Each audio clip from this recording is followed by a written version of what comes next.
କେଉଁ ଫଳର ମଞ୍ଜି ସାପର ବିଷ ତୁରନ୍ତ ବାହାର କରିଦିଏ? ତେନ୍ତୁଳି, ଆମ୍ବ, ଅମୃତଭଣ୍ଡା, କଦଳୀ।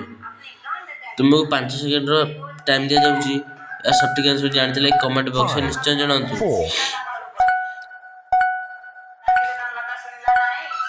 ଏହାର ସଠିକ୍ ଆନ୍ସରଟି ହେଉଛି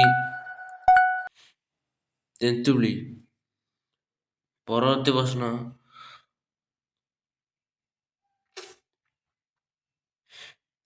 ଅଧିକ ଚିକେନ ଖାଇବା ଦ୍ୱାରା କେଉଁ ରୋଗ ହୋଇଥାଏ? 1. ହଇଜା, 2 ନମ୍ବର କ୍ୟାନ୍ସର, 3 ନମ୍ବର ଝାଡ଼ା, 4 ନମ୍ବର କୋଷ୍ଠକାଠିନ୍ୟ। ତୁମକୁ 5 ସେକେଣ୍ଡର ଟାଇମ୍ ଦିଆଯାଉଛି। ଏହାର ସଠିକ୍ ଆନ୍ସର ଜାଣିଥିଲେ କମେଣ୍ଟ ବକ୍ସରେ ନିଶ୍ଚୟ ଜଣାନ୍ତୁ।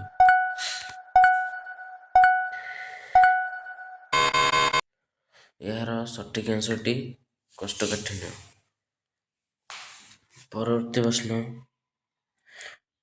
ରସୁଣ ଖାଇବା ଦ୍ୱାରା କେଉଁ ରୋଗ ଠିକ୍ ହୋଇଥାଏ? 1 ନମ୍ବର ଲିଭର, 2 ନମ୍ବର ଚୁଟି ସମସ୍ୟା, 3 ନମ୍ବର କ୍ୟାନ୍ସର, 4 ନମ୍ବର ହଇଜା।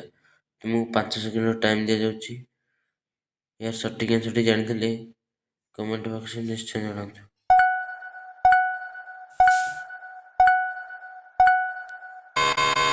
ଟାଇମ୍ ସରିଯାଇଛି। ଏହାର ସଠିକ୍ ଆନ୍ସରଟି ଲିଭର ସମସ୍ୟା।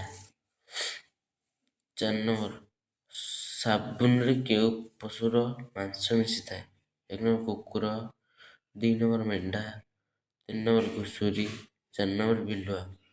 ଏହାର ସଠିକ୍ ଆନ୍ସରଟି ଜାଣିଥିଲେ କମେଣ୍ଟ ବକ୍ସରେ ନିଶ୍ଚୟ ଜଣାଇବେ।